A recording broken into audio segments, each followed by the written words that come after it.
Welcome back to some more NCAA 06 action, guys. If you're new to the channel, please hit that like and subscribe. We are on the road to 1,000 subs. Daniel Mach for the Texas A&M Aggies is a wide receiver, and he is currently #1 right now to win the Heisman Trophy. Hopefully it stays that way, because if he wins the Heisman, that means we can go on to NCAA 07 and try to win the Heisman in that series. When I start playing NCAA 07, I'm going to be playing as a running back, guys. I'm going to put a poll in this video. You guys tell me, what kind of running back do you want? Do you want a power back or a speed back? We are playing two ranked opponents today. We are playing number 18 Oklahoma and number 5 Nebraska. Both of these games are at home. Oklahoma is 4-3 and Nebraska is 8-1.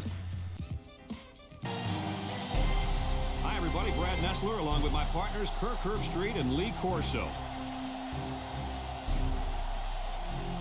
Clear skies and just beautiful weather here for tonight's game between the Oklahoma Sooners and the Aggies of Texas A&M. We're ready to bring you another incredible matchup as the season starts to wind down. We'll see which teams will be left standing after it's all said and done. And here come the Aggies. The Sooners don't seem to match up too well in this one. Kirk, I'm not sure I like their chances very much. Texas A&M has one of the better running attacks in college football and a very good running back. Lee, this will be a great opportunity here for fans to get a chance to see him run the football and lead his team to a victory. I've been quiet about this, but I think it's finally time for my pick. Texas A&M will be too much today. Picking up the action at Kyle Field, Oklahoma is going to get the ball first on offense, looking to establish the run game. Our Texas A&M Aggie defense is there.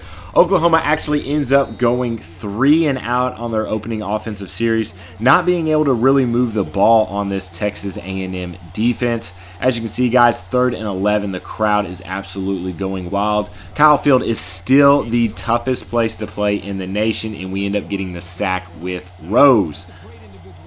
After that great defensive series by A&M, the offense gets the ball at midfield, and we're just going to start giving it to Coleman. Able to get a spin move, gets all the way down to the 30-yard line on our very first carry of the game.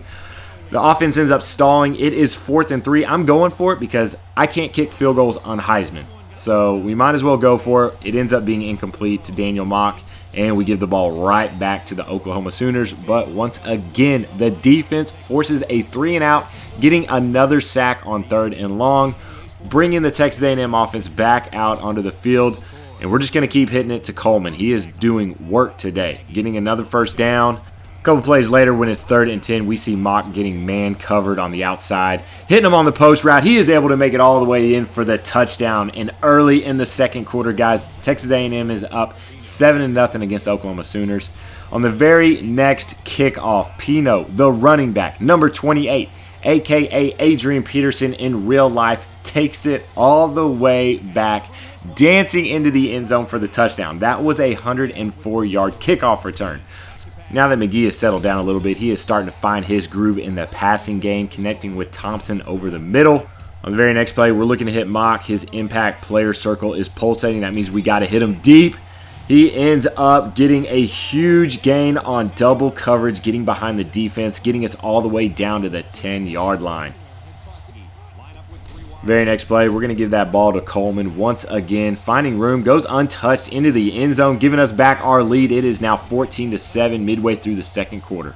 A&M's defense has been absolutely on fire today, forcing the Sooners to another 3rd and long. We're going to be bringing the pressure with the blitz. Cox forced to throw it early, makes a bad decision, ends up getting picked by Birch, number 28, at the 4-yard line. And with 2 minutes to go in the half, we are looking to get back on offense and go down and score. After a couple first downs with 24 seconds left to go in the half, 2nd and 10, doing a little play action pass, looking for Mach in the corner. He's able to make a catch over the shoulder and goes in for the touchdown, showboating as he crosses the goal line for a 58-yard touchdown pass. Picking up the action midway through the third, both teams have had a couple offensive series getting nothing going, and A&M is looking to change that. Finding Davis over the middle, getting to midfield. A&M starts getting on a little run here, getting up a couple first downs.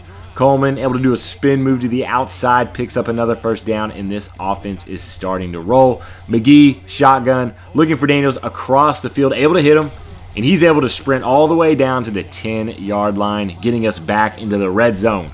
Very next play, we do a direct handoff to Coleman, who ends up scampering in for the touchdown, going in untouched until the 1-yard line, and that is going to increase our lead to 28-7. Once again, this A&M defense has been absolutely unstoppable. 3rd and 5, Cox looking to go deep, gets pressured and throws another pick to Birch, his second one of the game.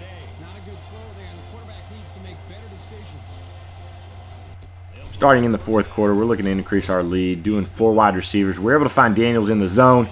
He's able to do a spin move, and he is off to the races, sprinting down the left sideline, getting us all the way down to the 31-yard line. A couple plays later, Mach on the outside is calling his shot, saying he wants the ball, so we're going to find him right here on the post route. Gets in front of the defender, makes an amazing catch, even getting hit, still secures the ball. 1st and goal, we're giving it to our halfback again on a direct snap, and once again goes in untouched for his 3rd touchdown of the game. It is now 35-7. Once again, A&M defense holds the Sooners to a punt, and we are just now trying to get the stats up for Daniel Mach. Going deep, over-the-shoulder catch. Dude's got 5 catches for 240 yards on the day right now. And with 1:44 to go in the game, we're still trying to put some more points on the board. We are not finished yet. Daniel Mach ends up getting a flag for doing a little bit too much celebration on that catch. Unfortunately, we weren't able to get anything else going on that drive, so we have to kick a field goal, and as you can guess, it is no good because I cannot kick field goals on Heisman. So the score will stay 35-7 with 52 seconds left to go in the game. And this one finally comes to an end, and it wasn't even close. Coach, what's your final thought on the game? I can't say enough about this performance. Texas A&M looked like a team on a mission to destroy anything and everything that got in their way. Brad, this is a really good-looking football team. We here at EA Sports thank you for watching this game of NCAA Football 2006. The final count in this one, Texas A&M 35, Oklahoma 7. From all of us here at EA Sports, we hope to see you again soon. Goodbye, everybody. Looking at individual stats, Daniel Mach finished 5 catches, 240 yards, and 2 touchdowns. Coleman 2 for 10, Daniels 2 for 61, Davis 1 for 21, and Thompson 1 for 11. Daniel did have 1 drop. Looking at the rushing yards, guys, Coleman absolutely went off. 16 carries, 132 yards, 3 touchdowns. Getting back to the dorm room, let's go ahead and check out the fan mail this week. Hello, Daniel. Get ready for a great year. I'm confident that you are going to make your move to put yourself in the upper echelon of college football. You are building up quite a Heisman-like reputation for yourself. Keep it up, Sean Freeman. Let's go ahead and look at the newsletter next. True Test, the Big 12 game of the week pits number 8 Texas A&M against number 5 Nebraska. Yes, this is a top 10 showdown. Let's go ahead and check the desktop to see where we are on the Heisman watch, and we are still sitting at number 1, baby. The only wide receiver out of all the quarterbacks in the Heisman watch. So far, Daniel Mach's got over 1,600 yards receiving today, and then what do you know? Got ourselves another girlfriend. These girls aren't lasting very long here recently, man. Only a couple games, and then that is it when you start being the Heisman frontrunner. Last game of the episode, guys, number 5 Nebraska, 8-1 right now. Luckily, we're playing at Kyle Field. Hopefully, that 12th man is loud and proud. Hi, everybody. Brad Nessler here, and with me, as always, Kirk Herbstreit and Lee Corso. Mother Nature has served up perfect weather for today's game between the Nebraska Cornhuskers and the Aggies of Texas A&M. It's late in the season, and these teams are vying for position in the Big 12 standings. And here come the Aggies. Neither team seems to have an advantage in this game. Kirk, how about your prediction? Nebraska is going to attack this defense in the air. And I'll tell you, this is the key to the game. If their quarterback has time to throw, he'll have a huge game today against that vulnerable secondary. Oh, Kirk. There's a chance I might even agree with you on this one. I'm picking the Cornhuskers. Now that looks good on you, Lee. A&M's going to start this game on offense, and we're looking to get a fast start. Hitting Coleman right off the bat. Spin move, and he's off to the races, getting us all the way down almost to midfield on the very first play from scrimmage. A couple plays later, McGee, shotgun, finding Thompson on a quick out route. Able to pick up another first down after breaking a tackle. With the ball on the 43-yard line, McGee feeling it. We're looking to hit Mach over the middle in quadruple coverage, and we still find him for the first down. McGee getting flushed out of the pocket, actually gets real lucky right here, throwing a pass to Daniels, who's been having an outstanding episode. On 2nd and long, we're looking to hit Mach right here on the out route, and he ends up dropping it. For as good as Mach is, he sure does make a lot of mental mistakes with easy passes.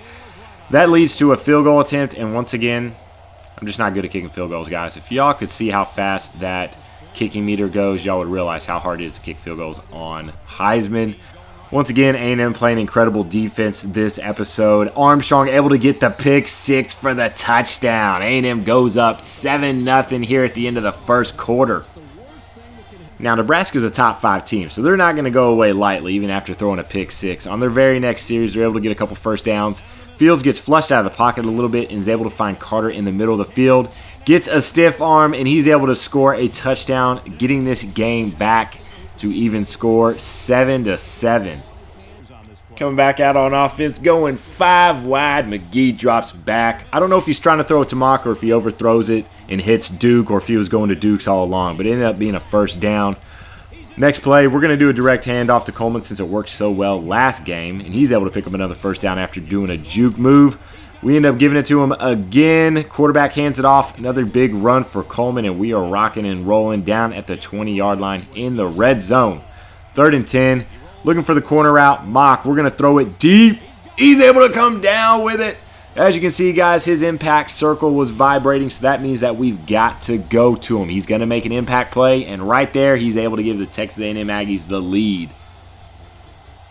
Nebraska offense comes out, and on the very first play of their series, Fields is looking, able to find Campbell. Birch went for the pick, ends up getting exposed, misses the tackle along with another Aggie, and Campbell is off and running, scoring a long touchdown, man. That is going to end up tying the game back to 14-14.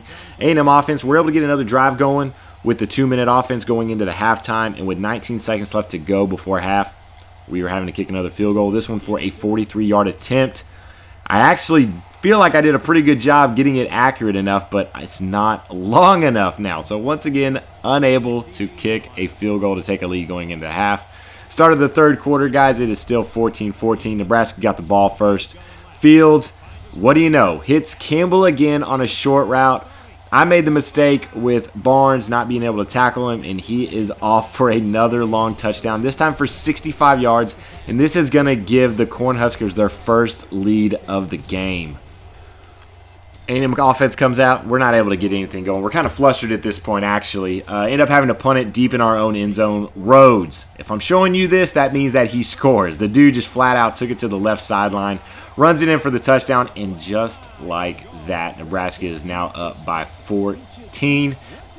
Now, even though we're down by 14, we still got plenty of time. We're only midway through the third quarter. Hit that direct snap to Coleman. It's been working all episode. He's able to take it down the sideline, making a couple guys miss, still on his feet, and he's going to take it in for the score. Talk about a nice run right there. That is probably Coleman's longest run of the season. 64-yard touchdown, guys. We are back in it. We are not out of this game yet. It is only a 7-point game at this point in the third quarter. Now with the momentum on our side, we just need for the A&M defense to step up and make a play. On the first play for the Nebraska Cornhuskers, Barnes ends up getting a pick. This time he actually makes the pick. Last time he got burned when he tried to make the pick and ended up going for a touchdown. This time he's able to come through, baby. We have great field position at the 33-yard line. Couple run plays. It is now 3rd and 13. We're going to Mach. He wants it. He's got single coverage. He had his hand up, and he drops it. A touchdown, a game-tying touchdown. He drops it. Obviously, you guys know that we weren't able to get any points after that drop. It brought up 4th down, tried to kick a field goal, wasn't able to get it. Now the momentum is back on the Cornhuskers side. They run the ball to Turner, able to pick up a substantial gain. Fields going deep, very next play. Birch not able to come up with the pick. Campbell, their impact player, makes a great catch. And then on the very next play, Rhodes takes it in for the touchdown. Literally took them 3 plays to go all the way down the field to extend their lead 35-21. Knowing that we need to get something going, it's still the third quarter, but I'm feeling the pressure. Mach looks like he's got a man beat, going deep, but we weren't expecting the free safety to make the play. Ferguson, man, was able to cover a lot of ground, ends up getting the pick. A&M defense knowing they need to get a stop. It is 3rd and 12. We got everybody backed off. We are in coverage. We got this taken care of. And somehow Carter still comes down with it after getting annihilated after the catch. And on the very next play, Rhodes, well, you know the story, runs it in untouched. Now we're really feeling the pressure. Nebraska is up by 21. We just got to keep fighting, try to get back in this game. I know it's late. It's the 3rd quarter still. We still got some time. Find him across the middle of the field. It looks like he's about to go in for the touchdown, and then he gets tripped up by number 30. A couple plays later, we're going to Mach again on the corner route. They make a fantastic catch, and now we're in the red zone, baby. We got a chance right here. 4th and 7. I make a controversial play call by running it. We've been making this run all game, picking up 10, 15 yards. Obviously, I know what you guys are thinking. Y'all are probably like, how dumb is the coach running it on 4th and 7? Yeah, I know. It is very dumb. Anyways, Nebraska comes back out on offense, and they know all they have to do is run the ball. So they're just going to continue to run it. We're going to keep using timeouts. We finally get Nebraska to fumble it, but they still recover it. And then it only takes them a couple more plays after they're able to get their fumble back to really just start moving the ball. And there is nothing that this Texas A&M defense can do at this point. We are pretty much uninterested. I mean, we know we're going to lose. We're down by 21, and Nebraska is just going to keep hammering us. As you can see, guys, their tailback, he's pulsating. That means he's ready to make a big play. Gets the stiff arm and then goes down and scores a touchdown. At this point, we're just playing for some pride. We're able to move the ball down the field, and with 9 seconds left, McGee and Mach hook up one last time in the end zone. Mach actually makes an outstanding catch. You wonder how he ever drops a ball if he's making those kind of catches. And like I said, guys, that's it. Nebraska takes a knee. Game is over.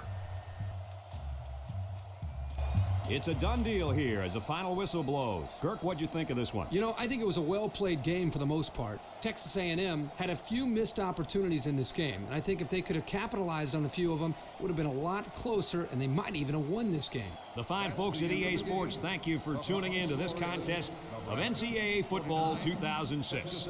The final score, Nebraska 49, Texas A&M 27. Individual stats on the day.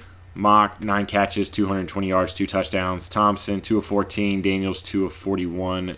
Duke's got a catch. Mach, again, 2 drops. Like I said, I don't see how he makes these fantastic catches but has drops as well on easy passes. Coleman ended up running the ball 14 times for 131 yards, so he did really good. Taking a look at the mail. Greetings, Daniel. I have never seen a player come in and be able to pick up the system quite as fast as you. It has been a real joy to watch you go out there each week and dominate the opposition. You have my vote for Breakout Player of the Year. Goodbye, Ryan Glover. Looking at the newsletter, I'm sure I don't want to see it. Just like old times, Texas A&M and Texas look to mix it up in annual Lone Star Showdown. Okay, so we need to go back a week. Obviously, this is the current week. We had a bye week. Let's see last week's. Yeah, there it is. Not so sweet home. The Aggies are tough to beat in the 12th man, but Nebraska found a way. At the end of the day, all we care about in this series is if we are going to win the Heisman. It would be nice to win a national championship, but that's just extra. Daniel Mach still leading the nation in voting right now for the Heisman. Almost has 2,000 yards receiving this year. Once again, he is the only wide receiver on the list with a bunch of quarterbacks. Next episode, guys, we're going to be going up against Texas, who is 5-5, but they are ranked number 20th in the nation, so that's weird. After that, obviously, guys, they will announce who won the Heisman. Hopefully it is us, because if it is, that means that we can simulate Daniel Mach's junior and senior season and pick up NCAA 07. That's going to do it for me, guys. Make sure you hit that like and subscribe. We're on the road to 1,000 subs. I'm the coach, and I'm out.